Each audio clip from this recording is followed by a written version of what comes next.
Hi students, welcome to our channel. இந்த வீடியோவில் என்ன பார்க்க போகிறோம் அப்படின்னு சொல்லி பார்த்தீங்கன்னா, 10th history 4th lesson the world after world war 2 இந்த லெசனுக்கான பார்ட் 4 எக்ஸ்ப்ளனேஷன் தான் பார்க்க போகிறோம். ஏற்கனவே நம்மளோட சேனலில் இந்த லெசனுக்கான பார்ட் 3 எக்ஸ்ப்ளனேஷன்ஸ் வந்து அப்லோட் பண்ணியிருக்கோம். அதை பார்க்கல அப்படின்னு சொன்னால் பார்த்துக்கோங்க. இந்த பார்ட் 4 எக்ஸ்ப்ளனேஷனில் வியட்நாம் வார் அப்படிங்கிற டாப்பிக்கோட இந்த லெசனை வந்துட்டு கண்டினியூ பண்ண போகிறோம். சரிங்களா? By the end of the Second World War, Viet Minh controlled the northern half of Vietnam. Vietnam அப்படிங்கிறது எங்கே இருக்குது அப்படின்னு சொல்லிட்டுனா இண்டோ சைனா பிளேசஸ் இருக்கு இல்லையா, அந்த பிளேசஸ் தான் வியட்நாம் வந்துட்டு இருக்குது. சரிங்களா? By the end of second world வாருக்கு எண்ட் ஆகும்போது வியட்மின் அப்படிங்கிறது யாரோட கண்ட்ரோல் கீழே இருக்குது அப்படின்னு சொல்லி தான் செகண்ட் வேர்ல்டு வார் எண்டுக்கு அப்புறமா வியட்மின் வந்துட்டு அவங்க ஒரு கவர்மெண்ட்டை வந்துட்டு ஃபார்ம் பண்ணுறாங்க. பை ஹோச்சிமின் அப்படிங்கிறோட தலைமையில் அங்கே ஒரு வியட்மின் அப்படிங்கிற ஒரு கட்சி அவங்களோட ஆட்சியை வந்துட்டு அமைக்கிறாங்க. சரிங்களா? This Vietminh government quickly occupied the southern of Vietnam. However, the Allied powers decided that Potsdam and the British in the southern and Chinese in the north should be defend Indochina from the Japanese. ஸ்டார்டிங்கில் வந்து பார்த்தீங்கன்னா அங்கே இருக்கக்கூடிய allied Nations இருக்குல்ல, மற்ற countries ஜப்பானும் சரி சைனாவும் சரி மற்ற நாடுகள் எல்லாமே இந்த ஹோச்சிமின் வியட்நாம் மட்டும் எப்படி இண்டிபெண்டன்ஸ் ஸ்டேட்டாக இருக்கலாம், இது ஆக்குபை பண்ணலாம் அப்படின்னு சொல்லிட்டு அவங்க முயற்சி பண்ணிட்டு இருக்காங்க. சரிங்களா? But Ho Chi Minh had established his control over firmly as so early 1946 the British and Chinese troops had to withdraw, leaving the French and Viet Minh and confront of each other. அதாவது starting வந்து பார்த்தீங்கன்னா இவர் என்ன பண்ண Ho Chi Minh வந்துட்டு என்ன சொல்கிறார் அப்படின்னு சொன்னால் 1946 இவங்களுக்கு இடையிலே வந்து பார்த்தீங்கன்னா இவங்களுக்கு முந்திக்கிறார். முந்திட்டு என்ன பண்ணுறாரு அப்படின்னு சொல்லி பார்த்தா இந்த வியட்நாம் பிளேஸில் இருக்கக்கூடிய நிறைய பகுதிகளில் இவரோட கண்ட்ரோல் கீழே கொண்டு வராங்க. கண்ட்ரோல் கீழே கொண்டு வரதுனால சைனீஸ் ட்ரூப்ஸும் அதே மாதிரி ஃப்ரெஞ்ச் பீப்புள்ஸும் அவங்க வியட்மினில் இருக்கக்கூடிய பகுதிகளிலிருந்து திரும்பி போகிறாங்க. சரிங்களா? In March the two governments French and Vietminh reached an agreement by North Vietnam was to be free state within the Indo-Chinese Federation. அதுக்கடுத்து வந்து பார்த்தீங்கன்னா ஃப்ரெஞ்சோட ஹெல்ப் மூலமாக தான் இவங்க இந்த பிளேஸை வியட்மின் அப்படிங்கிற பிளேஸை வந்துட்டு கைப்பற்றுறாங்க. சரிங்க? இந்த வியட்மினோட நார்த் பிளேஸை வந்துட்டு இண்டிபெண்டன்ஸ் ஸ்டேட்டாக அனௌன்ஸ் பண்ணணும் அப்படின்னு சொல்லிட்டு வியட்மினும் ஃப்ரெஞ்சும் வந்துட்டு ரெண்டு பேருக்கும் இடையில ஒப்பந்தம் வந்துட்டு போடப்படுது. சரிங்களா? இன் 1949 French attempted to secure the support of popularity declaring Vietnam, Laos and Cambodia independent within the French Union, retaining only foreign affairs and defense and under the French control. இவங்க வந்து 1949 நாங்கள் உங்களுக்கு இண்டிபெண்டன்ஸ் கொடுக்குறோம், வியட்நாம், லாவோஸ், கம்போடியா இந்த மூணு பிளேஸஸுமே நாங்கள் உங்களுக்கு independence கொடுக்குறோம் அப்படின்னு சொல்லலாம். அதுக்கு மாற நீங்கள் என்ன பண்ணணும் அப்படின்னு சொல்லப்போ தான் உங்களோட வெளியுறவு கொள்கை, நீங்கள் எந்தெந்த நாடு கூட வியாபாரம் வச்சுக்கணும், எந்த நாட்டு கூட ஃப்ரெண்ட்ஷிப் வச்சுக்கணும் அப்படின்னு சொல்கிறது நாங்கள் தான் முடிவு பண்ணோம் அப்படின்னு சொல்லிட்டு அந்த பவர் எங்களுக்கு கொடுத்தீங்க அப்படின்னு சொன்னால் நாங்கள் உங்களுக்கு இண்டிபெண்டன்ஸ் கொடுக்குறோம் அப்படின்னு சொல்லிட்டு ஃப்ரெஞ்ச் பீப்புள்ஸ் வந்து 1949 அனௌன்ஸ் பண்ணாங்க. சரிங்களா? Why the French were receiving considerable finance aid from the America and Viet Minh were helped by the new Chinese Communist government. The French troops were eventually defeated. The Geneva Conference that met in Korea and Indochina decided to Vietnam was to be an independent state but temporarily divided. அதுக்கடுத்து வந்து பார்த்தீங்கன்னா French பீப்புள்ஸ்க்கு America கிட்ட இருந்தும் அதே மாதிரி இந்த Vietnam அப்படிங்கிற place கிட்ட வந்து நிறைய ஃபினான்ஷியல் ஹெல்ப் வந்து கிடைக்குது. அதுக்கு 1954 ஜெனிவா அப்படிங்கிற பிளேஸ் ஜெனிவா கான்ஃபரன்ஸ் நடக்குது. இதில் கொரியா, இண்டோ சைனா பிளேசஸ் எல்லாமே ஒன்றா வந்துட்டு அமெரிக்காவும் அதே மாதிரி ஃப்ரெஞ்சும் வந்துட்டு ஒன்று சேர்றாங்க. ஒன்று சேர்ந்துட்டு இவங்க என்ன முடிவு பண்ணுறாங்க அப்படின்னு சொல்லி பார்த்தீங்கன்னா கொரியாவும் அதே மாதிரி இண்டோ சைனா பிளேசஸ் வியட்மின் அப்படிங்கிற பிளேசஸ் எல்லாமே இண்டிபெண்ட்டாக அனௌன்ஸ் பண்ணலாம். கொரியாவுக்கும் இண்டிபெண்டன்ஸ் அனௌன்ஸ் பண்ணிடலாம், அதே மாதிரி இவங்களுக்கும் வியட்மினுக்கும் வந்து இண்டிபெண்டன்ஸ் அனௌன்ஸ் பண்ணிடலாம். ஆனால் ரெண்டு பேர் பகுதியுமே வந்து பார்த்தா north Korea, south Korea, north Vietnam, south Vietnam அப்படின்னு சொல்லிட்டு ரெண்டாக பிரிக்கப்படணும் அப்படின்னு சொல்லிட்டு அவரே சொல்கிறாருங்க. சரிங்களா? அடுத்தது with population of 16 million north Vietnam become a communist state with Ho Chi Minh as president. கிட்டத்தட்ட ஒரு 16 லட்சம் மக்கள் 16 million north Vietnam become the communist. அதாவது 16 million பீப்புள்ஸோட வியட்நாம், நார்த் வியட்நாம் வந்துட்டு ஹோச்சிமினோட தலைமையோட வந்து பார்த்தோன்னா தனியாக நார்த் வியட்நாம் உருவாக்கப்படுது. அதுக்கு சவுத் வியட்நாம் வந்து பார்த்தோன்னா அப்ராக்சிமேட்லி வந்து பார்த்தோன்னா அவங்களோட பாப்புலேஷன்ஸ்க்கு ஏற்ற மாதிரி டின்டீம் அப்படிங்கிறோட தலைமையில் வந்துட்டு சவுத் வியட்நாம் வந்துட்டு உருவாக்கப்படுது. சரிங்களா? The government survival in south Vietnam depended on increasing amounts of US support. அவங்களுக்கு தேவையான சப்போர்ட்டில் யார்கிட்ட இருந்து கிடைச்சிட்டு அப்படின்னு சொல்லுவாங்க சவுத் வியட்நாமுக்கு அமெரிக்கா கிட்ட இருந்து தான் அவங்களுக்கு தேவையான பொருட்கள் எக்கனாமிக்கல் எய்ட் எல்லாமே கிடைச்சிட்டு இருந்துச்சு. In 1965 marine landed in Da Nang navals base and there were 33,500 US troops in the country with a month. The number of increased and there were 210,000 by the end of the year. The US bombed both the north and south in the hope that it could force the liberations forces and abandon the struggle. அதாவது ஸ்டார்டிங்கில் என்ன பண்ணுறாங்க அப்படின்னு சொல்லிட்டு யூஎஸோட support கீழே தான் இந்த south Vietnam அப்படிங்கிறது இருக்கிறதுனால அவங்களோட சோல்ஜர்ஸ் எல்லாமே நிறைய சோல்ஜர்ஸ் அவங்களோட பகுதிகளில் வந்துட்டு இருக்கிறாங்க சரிங்களா. கடல் பகுதியில் பாதுகாப்புக்காக நிறைய சோல்ஜர்ஸ் இருக்காங்க. கிட்டத்தட்ட 33,000 பேர் ஒரு வருஷத்துக்கு இறக்கப்படும் போது கிட்டத்தட்ட அந்த வருஷத்தோட எண்ணில் 2,10,000 மக்கள் வந்து பார்த்தீங்கன்னா சோல்ஜர்ஸ் அவங்களோட சவுத் வியட்நாமில் இறக்கப்படுறாங்க. இருக்கும்போது அவங்க 2 பேருக்கு இடையில ப்ராப்ளம் ஏற்படும் அப்படின்னு சொல்லிட்டு அமெரிக்காவை வந்துட்டு அந்த ப்ராப்ளமை ஸ்டார்ட் பண்ணி பாம்பு போட்டு ஸ்டார்ட் பண்ணி வைக்கிறாங்க சரிங்களா. The fighters of North Vietnam train in the guerrilla warfare and grown in the spontaneous struggles against the repressive regime. அவங்க வந்து பார்த்தீங்கன்னா நார்த் வியட்நாமை வந்துட்டு அங்கே இருக்கக்கூடிய மக்கள் எல்லாமே அங்கே இருக்கக்கூடிய ஃபைட்டர்ஸ் எல்லாமே மிகப்பெரிய ட்ரைன்டு, அதாவது கொரில்லா ஆக்டிவிட்டீஸில் ட்ரைன்டு பீப்புள்ஸாக இருக்கிறாங்க. அது மட்டும் இல்லாமல் ஹையஸ்ட் வெப்பன்ஸ் யூஸ் பண்ணக்கூடிய பீப்புள்ஸாகவும் இருக்கிறாங்க. இதனால் நார்த் வியட்நாமை வந்து பார்த்தீங்கன்னா அவங்களால காக்பேயே பண்ண முடியல சரிங்களா. Then they sustained their resistance without bowing to the யூஎஸோடைய ஹெல்ப்பு கேட்கணும் அப்படிங்கிறதுக்காக தான் இவங்க வந்துட்டு இந்த மாதிரி இப்போ வாரம் வந்துட்டு ஸ்டார்ட் பண்ணுறாங்க. பட் யூஎஸ் கிட்ட அவங்க ஹெல்ப் கேட்கவே வரதில்லை சரிங்களா. தி American troops also used bacteriological weapons, incendiary bombs and such as napalm agents to defoliations the forest cover and were used. Vast areas of Vietnam were devastated and hundreds of thousands of people killed. American forces too suffered heavy casualties. அதுக்கடுத்து வந்து பார்த்தீங்கன்னா அமெரிக்காவோட ஹெல்ப்பை இவங்க north Vietnam கேட்காதனால south வியட்நாமுக்கு help பண்ணுறதுக்காக America வந்துட்டு என்ன பண்ணாங்க அப்படின்னு சொன்னால் வெப்பன்ஸ், அதாவது பாக்டீரியோட்டிக்கல் வெப்பன்ஸ், இப்போ வந்துட்டு கொரோனா வைரஸ் யூஸ் பண்ணுறாங்களே இது இந்த மாதிரியான வெப்பன்ஸ், அதாவது பயோ மெடிக்கல் வெப்பன்ஸ் வந்துட்டு யூஸ் பண்ணுறாங்க சரிங்களா. அதனால் என்ன ஆகுது அப்படின்னு சொல்லிட்டு தான் அந்த சோல்ஜர்ஸ்க்கு அவங்க யூகிக்க முடியாத நோய் வந்து இறந்து போகிறாங்க சரிங்களா. அதுக்கடுத்து வந்து பார்த்திங்கன்னா அவங்களோட ஃபாரஸ்ட் ஏரியாஸ்க்கு எல்லாமே நெருப்பு வச்சு எண்ணெயை ஊற்றி நெருப்பு வச்சுறாங்க. நெருப்பு வைக்கிறதுனால அங்கே இருக்கக்கூடிய நேச்சுரல் ரிசோர்ஸும் வந்துட்டு காலி ஆகிடுது. அங்கே இருக்கக்கூடிய சோல்ஜர்ஸ்க்கு தேவையான பாதுகாப்பும் வந்துட்டு கிடைக்கிறது. அதுக்கப்புறம் இந்த வியட்நாம் வாரில் வந்து பார்த்திங்கன்னா மிகப்பெரிய அளவில் கொலைகளை வந்துட்டு அமெரிக்கன் சோல்ஜர்ஸ் வந்துட்டு பண்ணியிருக்கிறாங்க சரிங்களா.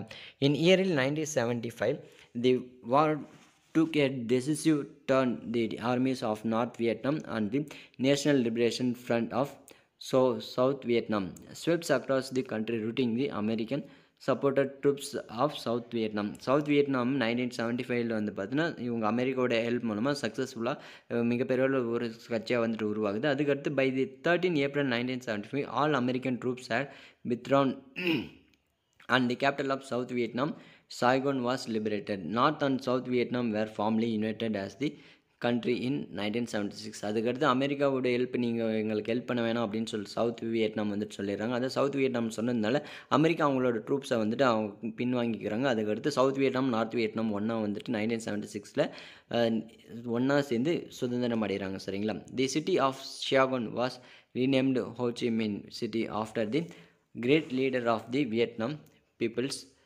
அதுக்கடுத்து வந்து பார்த்தீங்கன்னா அந்த ஷாய்கான் அப்படிங்கிற சிட்டி வந்து பார்த்தோன்னா நேம் சேஞ்ச் பண்ணுறாங்க. என்னென்ன அப்படின்னு சொல்லிட்டு பார்த்தீங்கன்னா ஹோச்சிமின் அப்படின்னு சொல்லிட்டு. ஹோச்சிமின் யார் அப்படின்னு சொன்னால் வியட்நாமோட சுதந்திரத்துக்காக போகிறனா மிகப்பெரிய ஒரு வீரர் தான்.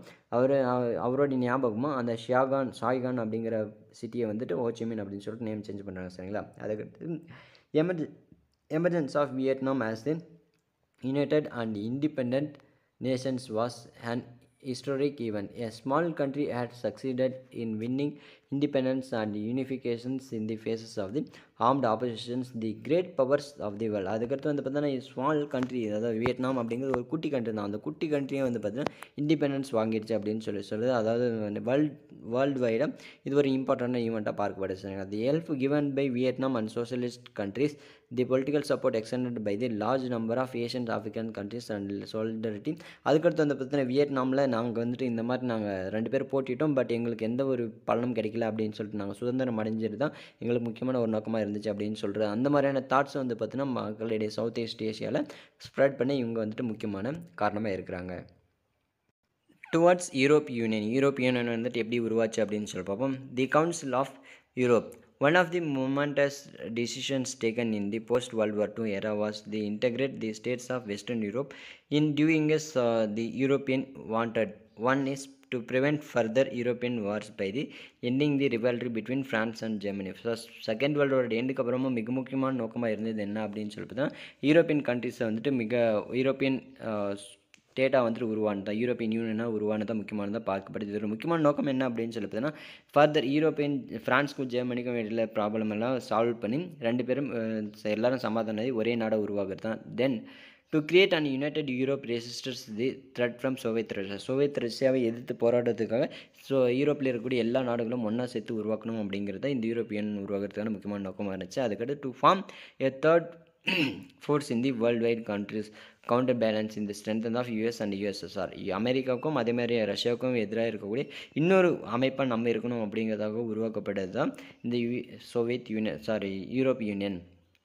To make full use of economic and military resources European by organizing them a continental scale. In May 1949, 10 countries met in London and signed for the Council of Europe. The Council of Europe with the headquarters at Strasbourg was established with a committee of foreign ministers of members countries and a consultative assembly drawn from the parliaments of foreign countries. அதுக்கடுத்து 1949 10 countries லண்டனில் வந்துட்டு meet பண்ணுறாங்க.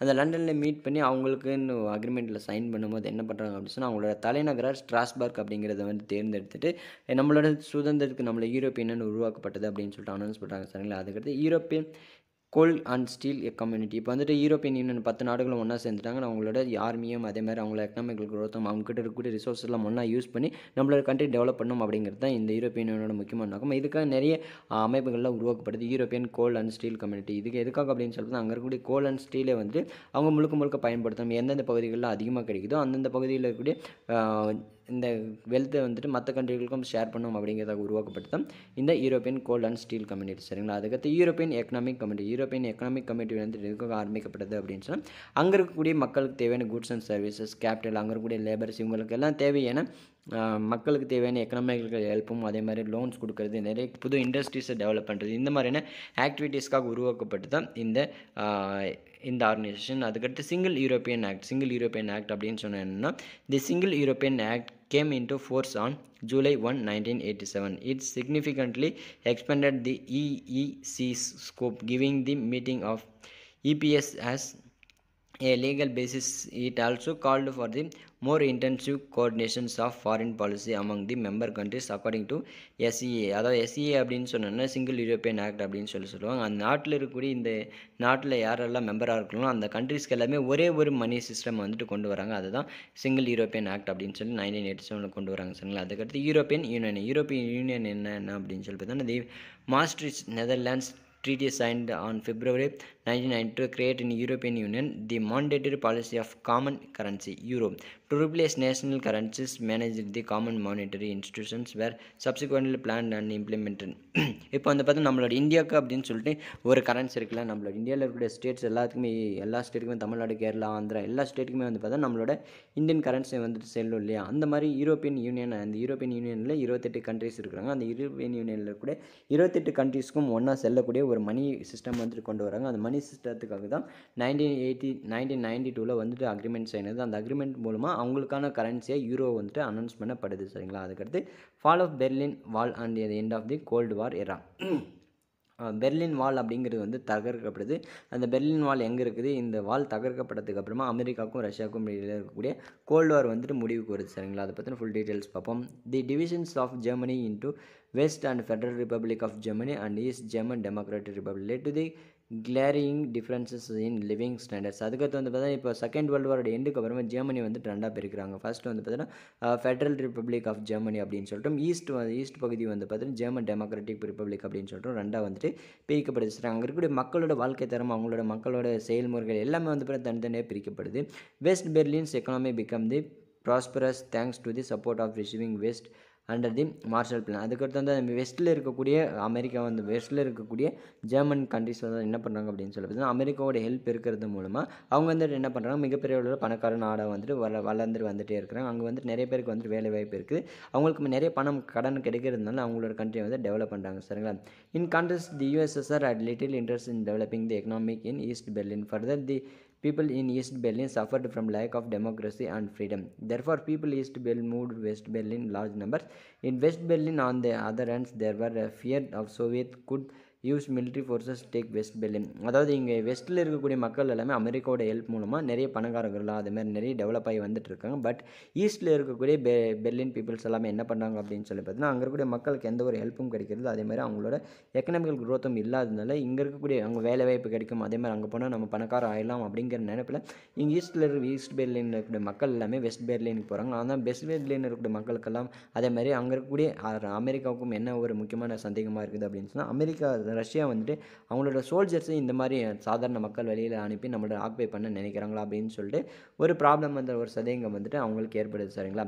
இன் a wall in 1961 which virtually cut off West Berlin east from Berlin and surrounding East German areas. It was heavily graduated with the watchtowers and lethal implements to stop the peoples from east. In the late 19th century, the USSR rolled Eastern European countries and weakening a mass peoples assembled on 9 November 1819. Both sides they wall began to demolish it.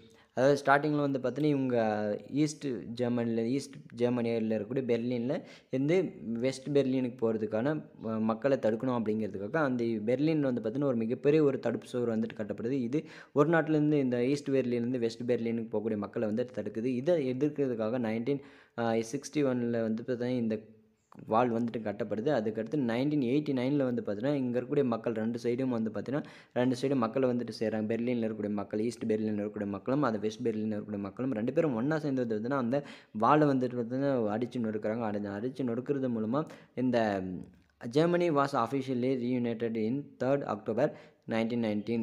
அதாவது Berlin வாலை தகர்க்கிறது மூலமாக 1919 October 3 வந்து பார்த்தீங்கன்னா Germany வந்து பார்த்தீங்கன்னா ஒன்றா சேர்க்கப்படுது. சரிங்களா?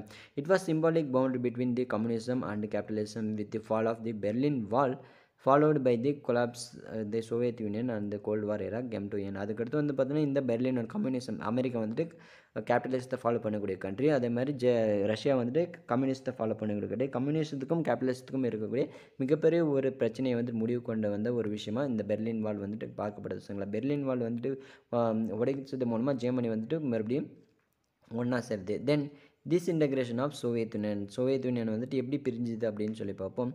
In 1970s and early 1980s, the Soviet Union continued to retain a strong and dominated positions in international politics. However, the economic was suffering and was unable to match the productive capacity of the first world war. அதாவது first world வாரோட எண்டுக்கு அப்புறமா வந்து பார்த்தீங்கன்னா Soviet union அப்படிங்கிறது உருவாகுது. Soviet யூனியனில் நிறைய countries மெம்பராக இருக்கிறாங்க. பட் இருந்தாலுமே இவங்க பொலிட்டிக்கல் வைஸ் ஸ்ட்ராங்காக இருந்தாலும் பட் எக்கனாமிக்கல் வைஸ் வந்துட்டு அவங்க ரொம்ப வீக்காக இருக்கிறதுனால அதில் மெம்பராக இருக்கக்கூடிய கண்ட்ரிஸ் எல்லாமே ஏதாச்சும் ரஷ்யா வந்துட்டு நமக்கு எக்கனாமிக்கல் ஹெல்ப் பண்ணுவாங்களா அப்படின்னு சொல்லிட்டு எதிர்பார்க்குறாங்க. பட் ஆனால் ரஷ்யாவால் எக்கனாமிக்கல் ஹெல்ப் எதுவுமே பண்ண முடியதில்லை. சரிங்களா? அதுக்கடுத்து வந்து பார்த்தீங்கன்னா in 1985 Mikhail Gorbachev took over head of the USSR.